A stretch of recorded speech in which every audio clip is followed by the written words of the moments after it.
Welcome back to the channel, everybody. Good morning.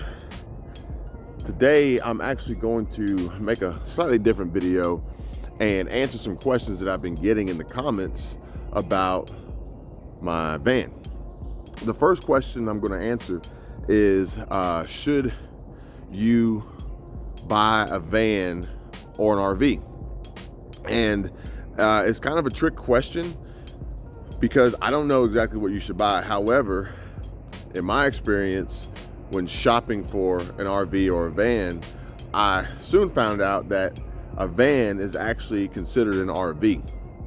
This is a 2021 Mercedes Sprinter 3500 XD. However, it is titled with the state as a 2022 American Coach Patriot. It's not even considered a Mercedes. So they actually consider it an RV. Additionally, by definition, if the inside has been converted for living quarters, then ultimately it becomes an RV, not just a van. With that being said, key reasons why I chose a van specifically over a Class C. Class C is going to be typically on a Ford or a Chevy truck chassis, usually like a Ford E350 chassis. Sometimes they're using F350s, F450s, but whether it be an E or F, it's usually a 3500 or better, 1-ton truck chassis. And the cab is going to be significantly wider, or the coach or the house is going to be significantly wider than you see here on the van. And it also has the ability for slide outs. And that's usually what a Class C is. Class C's can range in lengths. And, you know, this here is actually a 24.5 foot van. And, you know, you can get Class C's in similar lengths, maybe a 30 also. But the main reason why I decided to go with the van was for ease and simplicity of maneuverability and drivability and being able to just go.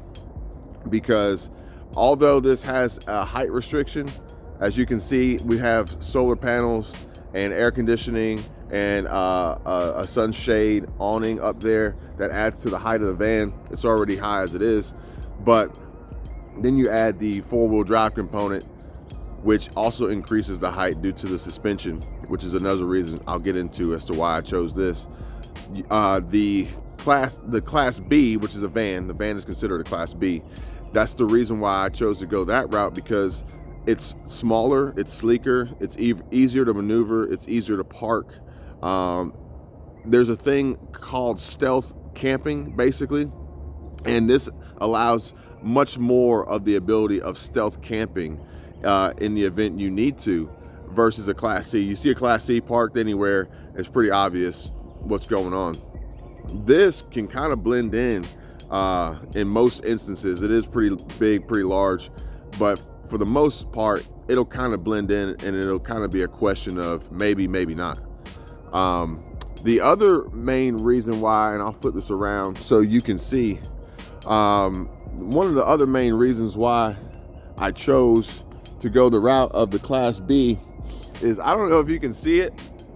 I'm gonna hold this up so you can try to see the roof. But the roof on this particular van, but most vans, I don't think that there's a difference. This vehicle, this van, this Class B, started out its life as a Sprinter. And so it was converted to have a rooftop vent, air conditioning, solar panels. I'll tell you what, let me go get a ladder so I can show you guys what it looks like. Hang on.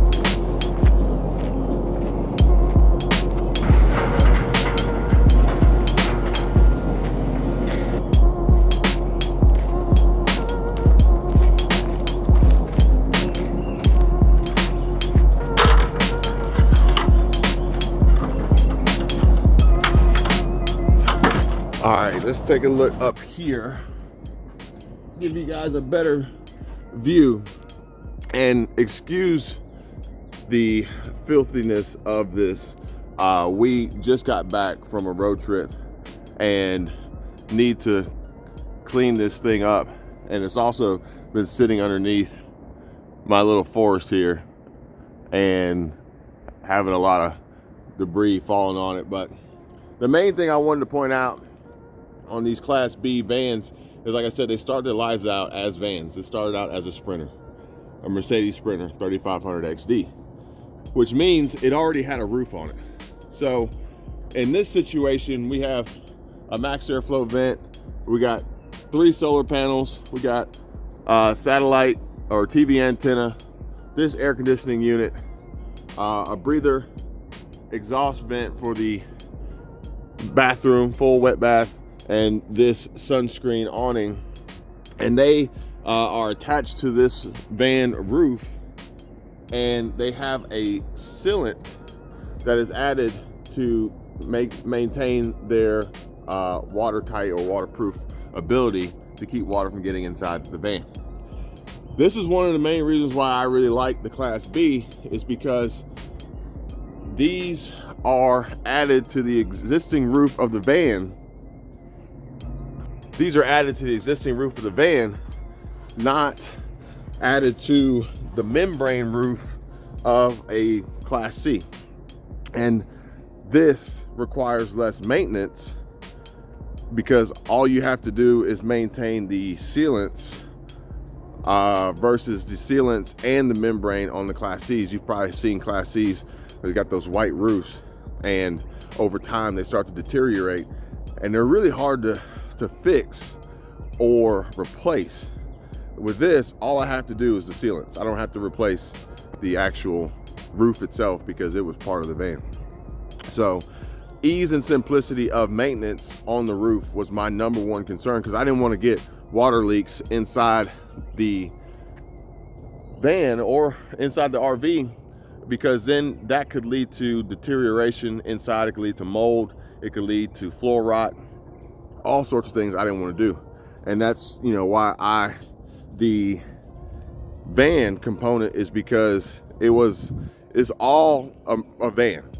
It's not a coach that was added to the chassis of a truck that could experience some severe quality control issues in design and construction.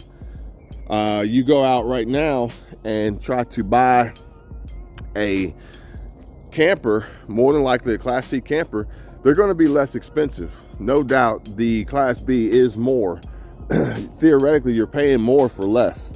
You're paying more money for less square feet inside. But you know, it's a trade-off. However, I do believe that depending on which route you go, which brand you buy, there's a quality component that you need to take into consideration, where we were inundated with the ability to purchase a Thor camper. They're just everywhere, and a quick search on the internet will prove that Thor is a terrible brand. And although less expensive, I'm not sure if the trade-off is there in the lack of quality, build quality, craftsmanship, and ultimately repair you'll have to do literally day one.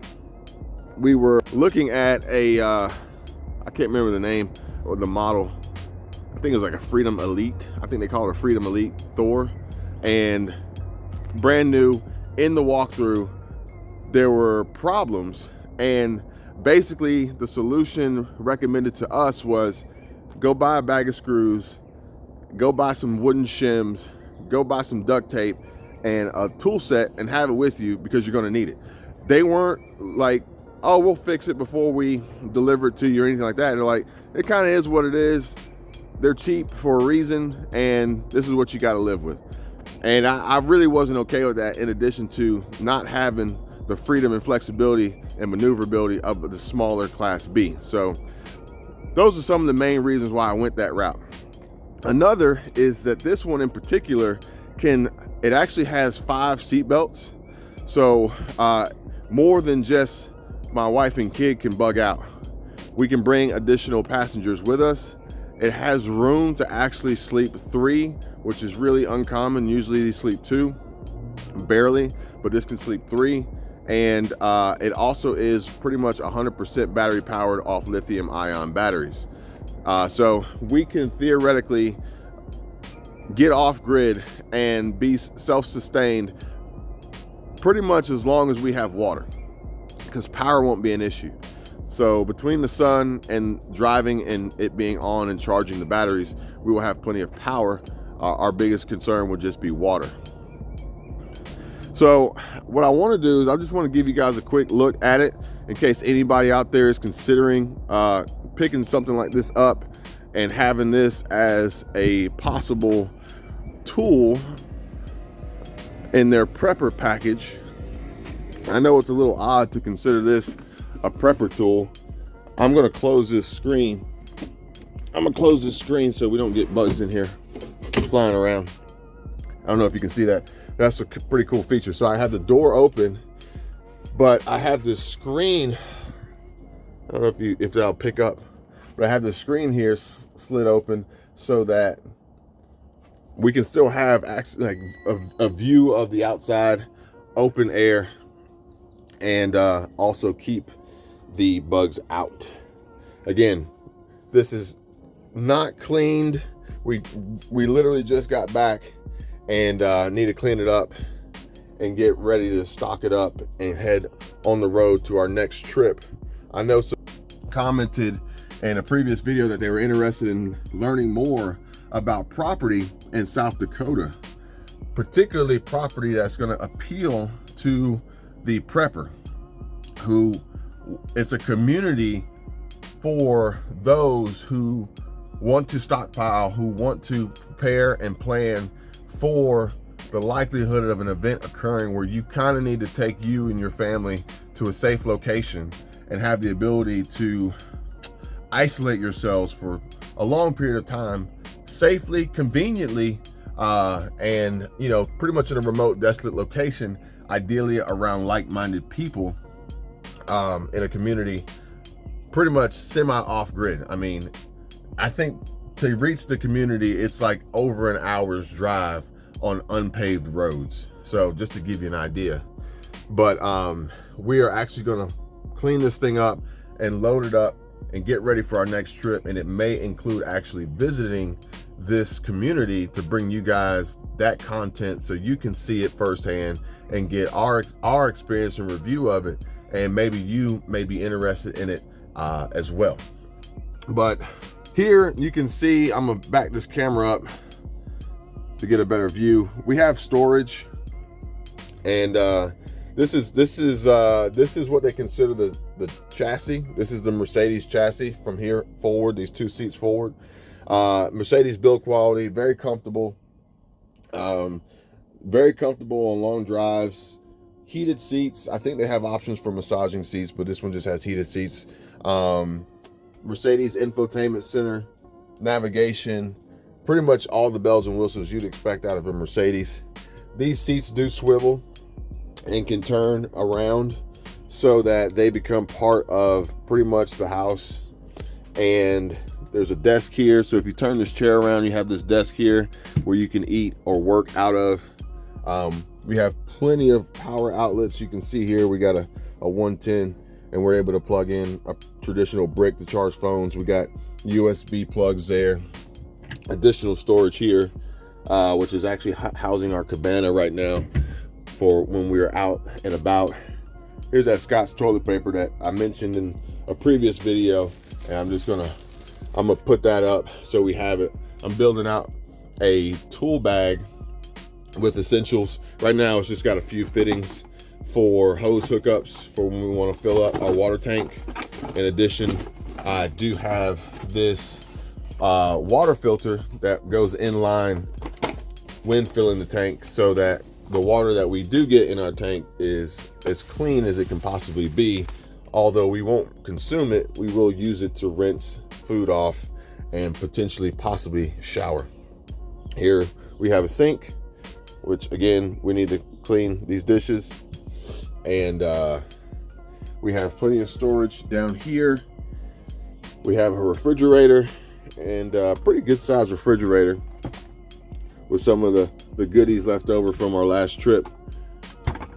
and it locks. That's a key about these RVs and campers. You want to make sure that everything you have has the ability to lock and stay shut. Otherwise, they'll try to open up on you when you're driving. You got a freezer, and these work really well. These are on DC power. So as you can see here on our command center, the battery for the house is separate from the refrigerator, so the refrigerator can stay on pretty much indefinitely, which is something you want to consider if you're planning on using it and going out. You're going to want to make sure your refrigerator is already cooled so that the food you put in there can stay cold. Got a microwave. It's a convection oven. And here we have the wet bath, shower, and toilet situation here. You have the ability to take a shower, use the restroom if need be. Again, while we have toilet paper.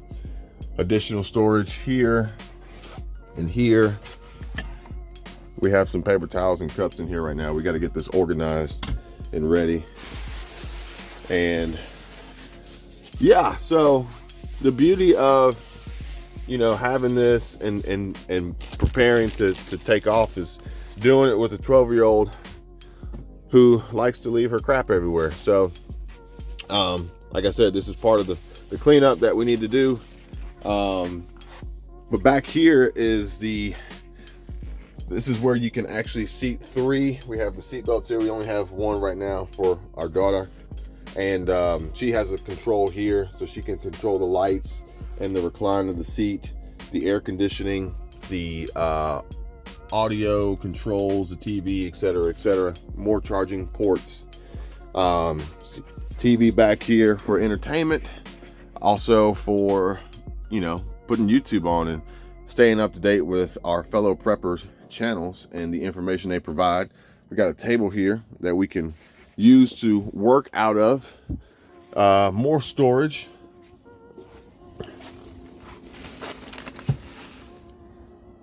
And I mean, that's pretty much it. I mean, it's not like a huge space. I can do a little bit more of an in-depth detailed tour if anybody wants. Comment below, let me know. But this basically allows us the ability and the possibility to bug out. And we are seriously taking huge considerations for preparing ourselves to do that, just to make sure that we are all safe and protected from what is to come.